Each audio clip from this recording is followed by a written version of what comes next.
This is United Network News with Sunny Galt, Calen, Kimberly Gogan, and our field messengers from around the world. Here's today's real news. It's Friday, July 18th, 2025, and here are today's stories. What happens when a nation loses over a third of its people? Moldova is shrinking faster than any other country in the world, and experts say mass migration, low birth rates, and high mortality are to blame. Planting roots and growing futures. That's the idea behind the Feed Iowa First project, where immigrant farmers are gaining hands-on experience and vital skills to thrive in American agriculture. Flashy packaging, cartoon mascots, and sugary snacks, they're all fueling a growing health crisis among South African children, with obesity rates expected to double by 2030. Advocates say urgent change is needed. Oil, innovation, and a little-known legacy. We take you inside Romania's Oil and Gas Museum to uncover the country's surprising role as a pioneer in global energy history. Speaking two languages doesn't just sound impressive, it changes the way kids think, learn, and connect with others. But how early should bilingual education begin? Experts weigh in. And get ready to rev your engines. We're heading to Australia's biggest indoor motor show, where vintage cars and classic tractors are raising money for a great cause and turning heads along the way. Moldova's population is shrinking faster than any other country. Since gaining independence in 1991, its population has dropped by around 35%, driven by mass labor migration, low birth rates, and high mortality rates. That's according to the Center for Eastern Studies. With more than 1 million citizens living abroad and a life expectancy well below the EU average, the demographic challenges are impossible to ignore. But it's not just the population numbers that tell a tough story. Moldova's economy has also faced its fair share of struggles. While there's been growth since the early 2000s, major setbacks like the 2008 financial crisis and the infamous $1 billion bank scandal in 2014 hit hard. Even today, Moldova is still working to recover from the challenges of its post-independence years, remaining one of Europe's poorest nations. Why is Moldova the poorest country in Europe? Moldova, located between Romania and Ukraine, has no coastline, which means it has no direct access to the sea. This makes trading with other countries harder and more expensive because it has to rely on its neighbors for access to global markets. The land in Moldova is mostly hilly with some mountains, making large-scale farming difficult. Although some areas have good soil, the country lacks modern farming tools and infrastructure, leading to low agricultural productivity. Moldova's location has also made it a historical battleground between the Russian, Ottoman, and Austro-Hungarian empires, as well as Germany, Romania, and the Soviet Union, leading to political instability and economic problems. The ongoing conflict in Transnistria, a region in the east, further disrupts economic activities and scares away foreign investors. Lastly, Moldova has few natural resources, limiting its ability to develop industries. As a result, the country relies heavily on agriculture and money sent home by Moldovans working abroad. One big reason for Moldova's population decline is migration, with many leaving permanently for better opportunities abroad. This trend has shifted from temporary to permanent, with working-age individuals leaving, which impacts the economy and family growth. The lack of workers is already hurting key sectors, reducing productivity, shutting down businesses, and discouraging investment. An aging population makes things worse, putting massive pressure on healthcare and pensions, leading to tough decisions like raising the retirement age or cutting benefits. Rural areas are being hit hardest, with schools, hospitals, and shops closing, causing living standards to drop and crime to rise. All of this leads to a cycle that causes even more people to leave. Moldova, it's Europe's poorest country by GDP per capita with poverty rate close to 15%. Its economy heavily relies on agriculture and remittances from Moldovans working abroad. Political instability and rampant corruption hinder investment and growth.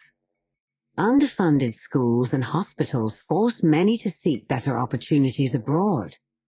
Moldova's lack of economic variety keeps its economy fragile and vulnerable to external shocks. The median household income is about $4,000 USD annually, and the median home values are around $30,000 USD. The country's economy is challenged by high immigration rates, low wages, and a significant reliance on agricultural exports and remittances. Moldova is also seeing a big drop in birth rates, with numbers falling from more than 38,600 births in 2014 to just 23,600 in 2024. Women are also waiting longer to have their first child, while the birth rate remains below the population replacement level of 2.1 children per woman. Experts point to factors like high divorce rates, immigration, and delayed marriage as key reasons for this trend, warning of serious consequences for the country's population structure. To address the issue, specialists urged the government to implement policies that support young families, especially those with multiple children. Young people leaving Moldova leads to significant losses for the country, both in human capital and state revenue. Each departure means losing 25 to 30 years of tax contributions, estimated at €100,000 to €120,000 per person, according to the IPN agency press.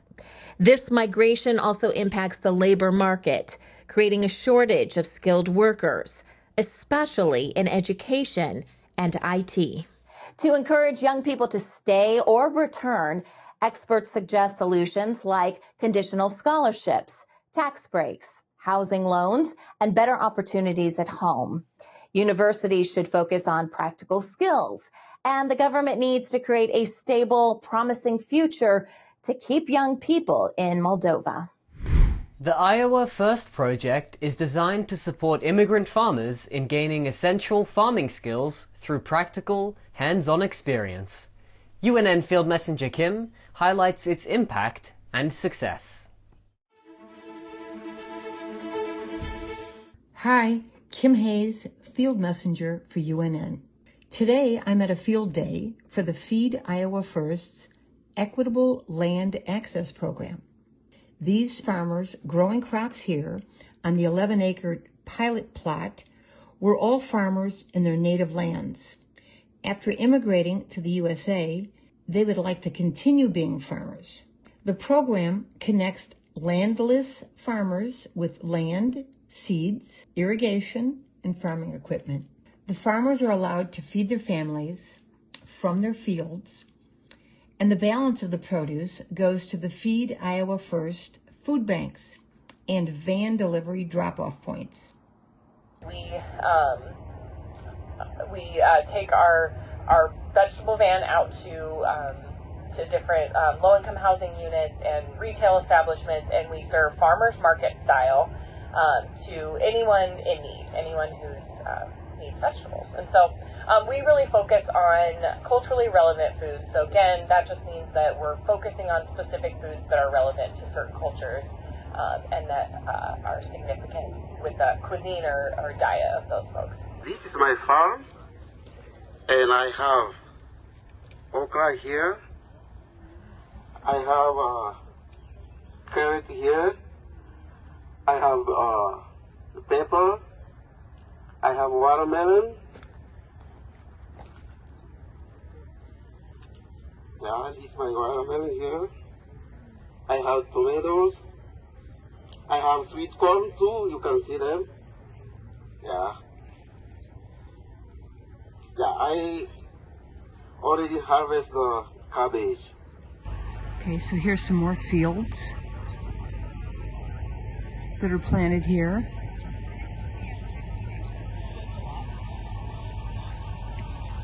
Another greenhouse. So the Nigerian farmers that are farming here in Iowa for Feed Iowa First are growing crops that are native to their land. This is okra, and we'll go in for a little bit of a closer picture of the okra growing. We're in the greenhouse. We've got sweet potatoes. And then we've got chilies. I see there's chilies here growing. Ooh, here's some chilies. Ooh, these look hot. Here's some Scotch bonnet. Again, there's the end of some tomatoes over there. They have the bees to help pollinate. And as you can see, the program prints helpful literature in all their native languages. A produce cooler is the next step here to keep all the vegetables fresh till they can be distributed. These farmers produced 1,000 pounds of hot chili peppers, and they were all gone in 3 days. The demand was so high. It's a 3-year program, which then helps these farmers find 1 to 5 acre parcels to lease and start their own business. Thank you. Hope you enjoyed watching. Kim Hayes, Field Messenger, UNN. South Africa's children are facing a growing health crisis, and it's being fueled by flashy ads, sugary snacks, and misleading packaging. In 2016, 13% of South African children were classified as obese. That number is expected to double by 2030 if nothing changes. At the heart of the issue is the aggressive marketing of unhealthy, ultra-processed foods, the kind loaded with sugar, salt, and fat. These products aren't just available, they're everywhere, and they're being sold to children in increasingly sophisticated and manipulative ways. And since today's kids are tomorrow's loyal customers, brands invest heavily in winning them over early. How do they do that? Through cartoon characters, brand mascots, colorful packaging, catchy jingles, and slogans designed to stick in a child's brain. These aren't just cute, they're calculated. The goal is to create emotional connections and lifelong brand loyalty.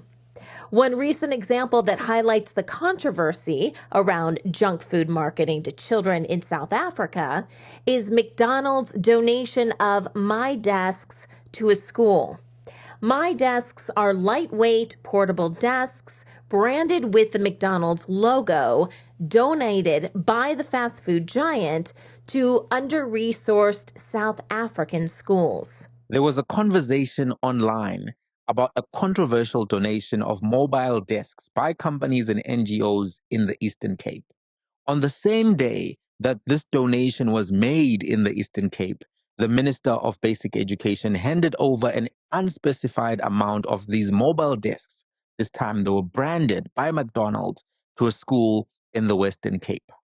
These desks are made by a company known as My Desk Global, a company which was founded in 2018 and is sponsored by corporations and has partnerships with the Department of Science and Innovation and the Department of Basic Education. Did you see these desks? Did you get an opportunity to see this story? What do you think about them? You know, the kids have to carry them on their backs, go home with them, come back with them. Some kids have to swim over rivers in rural areas. What do you think? There was a lot of discourse about these desks online. A lot of that discourse was critical. One user said the following: "This leader is naive. Did she allow a junk food chain to use her to advertise their brand to children? What's next? Coca-Cola and Cadbury?" I've come to accept that South Africa is experiencing a lack of leadership, and none of these political parties have leaders who are smart. A junk food chain is appointing an entire minister as its brand ambassador for children. Another user, commenting on the McDonald's branded desks, said, "Minister, you can still fix this. Tell the entrepreneur to pivot and just manufacture desks. Discontinue That McDonald's branding. Yes, they paid. They can get a McDonald's board at the school gate like other advertisers in suburban schools. The same McDonald's can sponsor backpacks for the kids. Don't use young kids as walking billboards. This type of marketing strategy isn't unique to South Africa. Globally, big food corporations use similar tactics, sponsoring sports events, donating branded school materials, and funding community programs, often in areas where regulation is weak. According to UNICEF, 1 in every 4 children in South Africa is now overweight or obese. Childhood obesity rates jumped from 3% in 1990 to nearly 25% today. South Africa is dealing with a unique mix of poor food education, limited regulation, and major gaps in enforcement. Even though there are some protections in place, like the Consumer Protection Act, they're not doing enough. The act recognizes children as vulnerable consumers and bans misleading advertising, especially when it comes to what's in the food and what it claims to do. But just having the law isn't enough if no one's really enforcing it. That's why many experts are calling for South Africa to go further and fast. A new draft regulation known as R3337 could be a game changer. It would require clear front-of-pack warning labels for high sugar, salt, and fat content.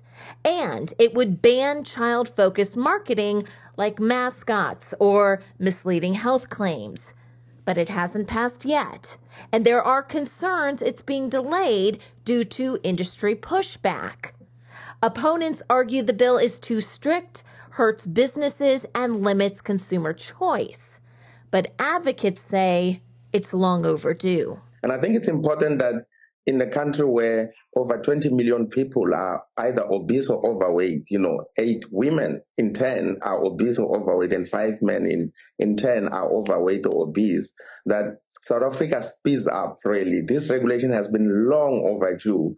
And we understand that, the law firm is acting could be acting on the interest of the client. Yeah. But this is a public health intervention that government needs to introduce speedily. And this is a tactic of the industry to delay public health policies. Advocates are backing this regulation because without clear warning labels, unhealthy foods often look healthy. Products like sugary cereals or fruit juice highlight added fiber or vitamins, creating a health halo that distracts from their high sugar and processed content. This tactic misleads consumers, especially parents who may not read nutrition labels. The result? Kids regularly eat foods marketed as healthy but packed with ingredients that contribute to rising obesity rates. I would say they've definitely taken advantage of the young youth.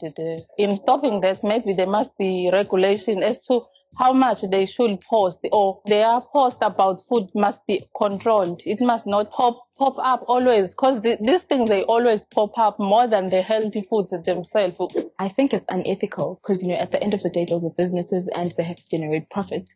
So somewhere in their planning and their research, they actively decide that they're going to manipulate people and trick them into buying whatever product it is that they're selling. So I think if we can appeal to the marketers to tone down a bit, that would make a huge difference.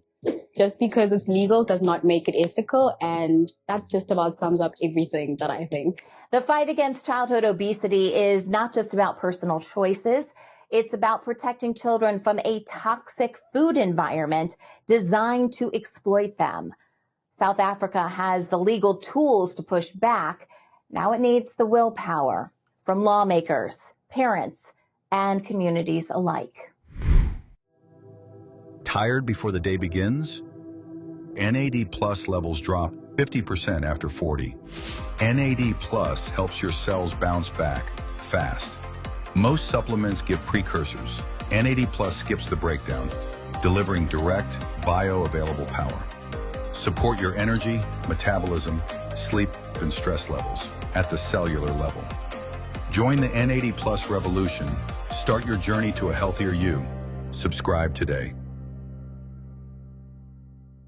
Hey, I'm Kirsten from Switzerland. This is Wayne from Tucson. Hi, my name is Desmond from Ghana. I am Claudia from Dawsonville, Georgia. I'm Mikey from Pretoria, South Africa. Hi, I'm Steve McGrath, Fort McMurray, Alberta, Canada. People from all around the world are coming together. Happy day, beautiful world. We are here in a rather small urban garden, and this video is just to show you the joys that we've had in this garden with the electric gardening. When news happens in their area, they show us what's really going on. We have people in the streets protesting for and against. At United Network News, our field messengers are changing the face of news. This is Field Messenger Helen reporting with Nature, and I'm going to talk to you about the bees again. Take the next step in restoring our planet. Become a UNN Field Messenger today. Hi, I'm Stephanie from South Africa. If it's going to be, it's up to me. If it's going to be, it's up to me. It's up to me. It's up to me. It's up to me. It's up to me. It's up to all of us. We're UNN, and we're taking back the news. Romania has a rich oil history. As the first country to produce crude oil, build a modern refinery, and light up Bucharest with distilled oil. UNN Field Messenger Monica visits the Romanian Oil and Gas Museum to explore this fascinating history. Hi, this is Field Messenger Monica reporting from Romania for UNN. The idea for this report came from my dream to invite you to get to know the dominion of Romanian oil history. While in the city of Ploiești, I visited the Oil Museum, which showcases the evolution of the industry that supported Romania's economy and modernization. Oil, also nicknamed black gold, has been used continuously in Romania since antiquity. Since the height of the Dacian civilization in the 1st century BCE, there has been abundant archaeological evidence of oil use. Different types of vases with traces of oil, pieces of bitumen and pitch, and so on. Its uses have been varied, including domestic applications such as lighting houses and oiling the axle of chariots, as well as therapeutic purposes such as treating certain diseases in humans and animals and various economic activities.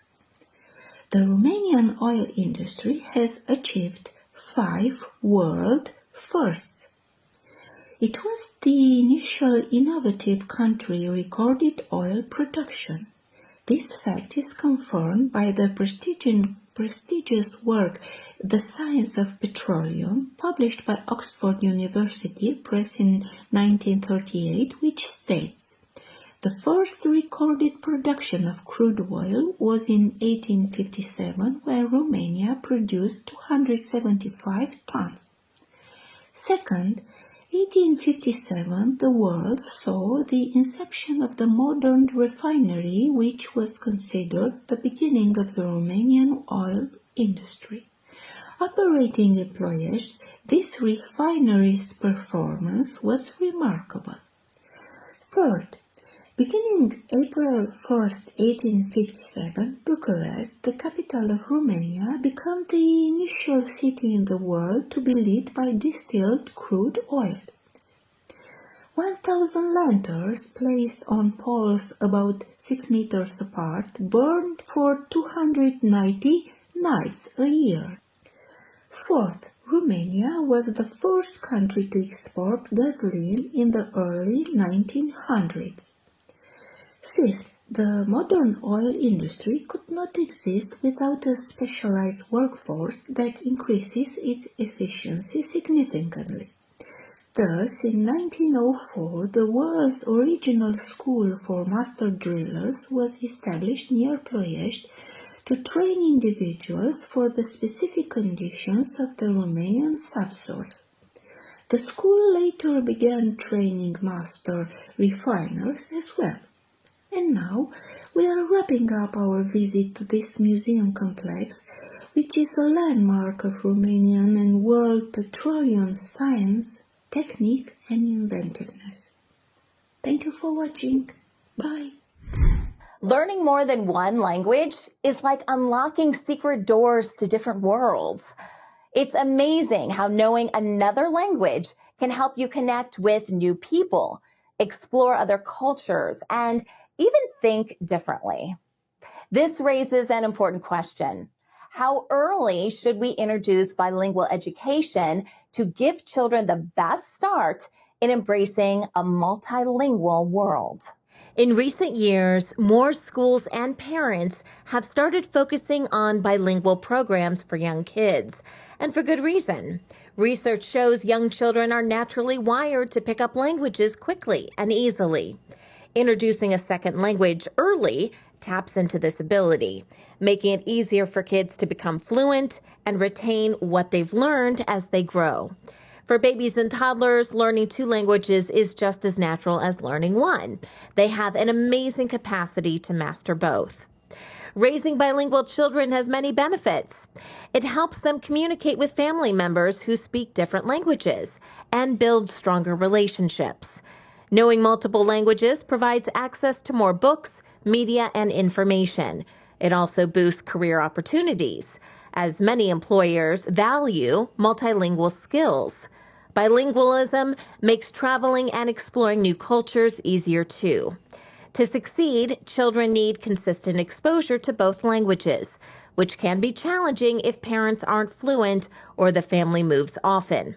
However, bilingual schools or immersion programs can be a great way to help kids become fluent. According to United Nations figures, up to 80% of the world's population speaks at least two languages, and three languages are not uncommon. You have way more students speaking multi-languages in the world than students speaking just one language. It's just that it happened that, in France or in the US, it's not the case. But we should all have access to multilinguals. 1/5 of the United States population describes themselves as bilingual. Bilingualism is a hallmark of the 21st century. In the past 50 years, neuroscientists and psychologists have uncovered a wealth of scientific evidence to support the hypothesis that learning another language at a young age strengthens cognitive and linguistic development in children. As a result of these cognitive boosts received early in life, bilingual students perform highly in academic settings, and the long-term benefits are simply remarkable. Bilingual students acquire strong analytical and critical thinking skills at an earlier age. They are able to focus more intently and for longer periods of time, and can switch between tasks more efficiently. Becoming bilingual at an early age increases vocabulary, knowledge of grammar and recognition of sounds and visual signs. This leads to better writing and speaking skills. Bilinguals develop flexible problem-solving abilities, which strengthen their math and science skills. Bilingualism also fosters cross-cultural interaction. Bilingual education looks different around the world, shaped by each country's culture and priorities. In Europe, more than half of the population speaks two or more languages. Bilingual education is often a central focus, with many countries emphasizing early language learning due to the continent's linguistic diversity and geographic closeness of nations. In the United States, only 20% of Americans speak two or more languages, according to the U.S. Census Bureau. Arizona is the only state that still bans bilingual education, requiring English-only instruction for English learners. Other states like California and Massachusetts have dropped similar bans and are bringing back bilingual programs. In Australia, more early education centers are starting to offer language learning, and parents are increasingly interested in these programs for their children. This is Richmond West Primary School in Melbourne. It's a bilingual school where language education is integrated into everyday life. We deliver half of our curriculum through English and the other half of the curriculum through Chinese. One of the things that stands out as a strength of Richmond West is the incidental language that happens not so much in the classroom, but in the hallways, outside in the playground, before and after school. 他喜欢冷水吗? At a bilingual school, history might be taught in English while maths is taught in Mandarin. And they're not just places for migrants. In fact, only around 1 in 10 students here speak Mandarin at home. For 90% of our kids, it's a genuine language learning experience, and they may not have any necessary cultural connections to China. The students still follow the same curriculum as other Australians. But what's it like being taught in a foreign language? When I started, I could only count up to 10. It was very, very complicated on how to say the words and write the words. And now it's very, very not complicated. Really good because it challenges you more. It's like I know how to speak every language in the world. You don't need to know every single word because you learn. Ultimately, every family has to figure out what works best for them when it comes to bilingual education, whether it's speaking two languages at home, enrolling kids in a bilingual program, or just introducing a second language little by little. There's no one-size-fits-all approach. The key is to stay consistent and make it a fun, natural part of everyday life. UNN Field Messenger Jerry tours Australia's largest indoor motor show, featuring classic cars, prime movers, hydroplanes and tractors. This fun event raises funds for the local Rotary Club while celebrating automotive history. Good morning. This is Field Messenger Jerry Ward reporting from Tamworth, New South Wales. And today I'm going to take you for a walk through the biannual West Tamworth Rotary Motor Show, the largest indoor motor show in Australia by far. And I'll just wander around some of the cars are on show outside, and then I'll go into the centre. Steady stream of customers come through here all day today, particularly in the afternoon after all kids' sport is over. And it's a great fundraiser for the West Tamworth Rotary Club, and they'll make a pretty healthy five-figure income from this. That funds their efforts for a couple of years. Holden HSV, Holden Special Vehicles, and the New York Police actually used the last series of these as their pursuit cars. The FB Holden from 1960 something, early 60s. We had one of those. Great old car. Still plenty of these 70 series F100s. Great vehicle, very popular as tow vehicles in the motor racing industry in their day. That's an Australian-made Falcon Ute utility. Excuse me.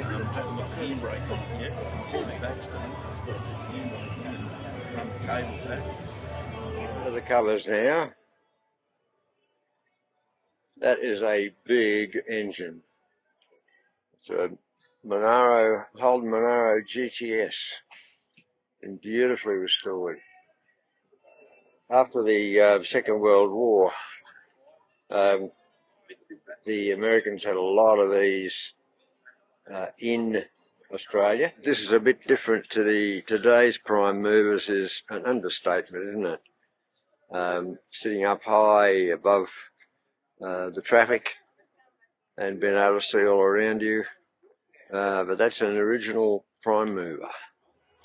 This is a world-class hydroplane owned by Tamworth Group. Very fast, and you got to have a lot of co-jones to drive these things. They're very hairy, but nowadays they have a capsule. The driver sits in the capsule, and if there's a crash, that parts from the rest of the boat.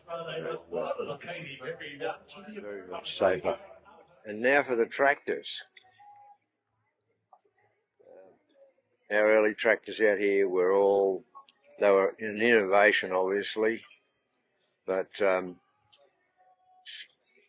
a lot of power, but they did the work of quite a few horses. Thanks for watching.